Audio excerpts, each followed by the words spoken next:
Shalom, selamat pagi. Renungan pagi hari ini, 20 Oktober 2021. Berserahlah padanya. Dan tiba-tiba sedang ia berkata-kata, turunlah awan yang terang menaungi mereka.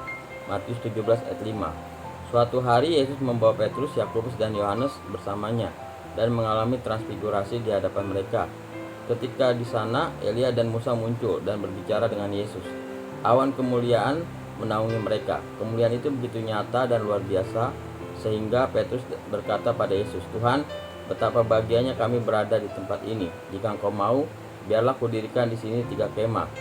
Satu untuk Engkau, satu untuk Musa, dan satu untuk Elia. Matius 17 ayat 4. Ada saat-saat tertentu ketika roh Tuhan meliputi kita dan kita menjadi sangat sadar akan kehadiran ilahinya sehingga kita tidak ingin berada di tempat lain. Banyak orang yang tidak sadar akan kehadiran ilahinya di dalam dan bersama mereka.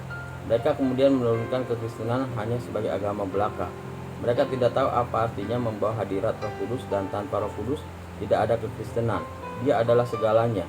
Jika engkau mempercayainya, dia akan mengarahkanmu kepada jalan kehidupan dan kemuliaan. Banyak orang tidak mengenalnya, dan karena itu tidak memberikan padanya kendali penuh atas hidup mereka. Izinkanlah dia berkuasa atas hidupmu. Berlindunglah di bawah naungannya. Berbicaralah padanya lebih dari engkau berbicara kepada orang lain. Berbicaralah padanya tentang segala sesuatu dan apapun. Engkau akan takjub betapa hebat dia menuntun dan memimpinmu. Sukacitanya adalah melihatmu menggenapi rencana Tuhan dalam hidupmu. Ada begitu banyak orang Kristen yang ketika berbicara tentang Roh Kudus, tetapi tidak tunduk padanya. Setiap orang Kristen harus belajar untuk sepenuhnya berserah pada Roh Kudus. Engkau mungkin seorang pengkhotbah, penyanyi, olahragawan, penulis, dan politikus. Tetapi jika engkau tidak tunduk pada Roh Kudus, tidak akan ada kemuliaan di dalam hidupmu. Dia adalah kemuliaan Tuhan. Semakin engkau berserah padanya, semakin kemuliaannya bertambah di dalam dan terpancar melalui engkau.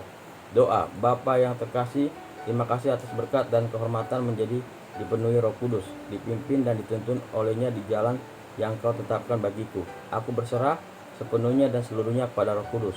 Kemuliaan dan berkat-berkatnya dinyatakan di dalam dan melaluiku hari ini, sehingga aku berdampak pada duniaku dengan hadirat ilahinya. Dalam nama Yesus, amin. Ayat renungan 2 Korintus 13 ayat 13-14.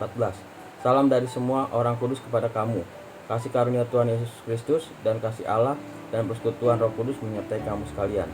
1 Korintus 1 ayat 9. Allah yang memanggil kamu kepada persekutuan dengan anaknya Yesus Kristus, Tuhan kita adalah setia. Amin.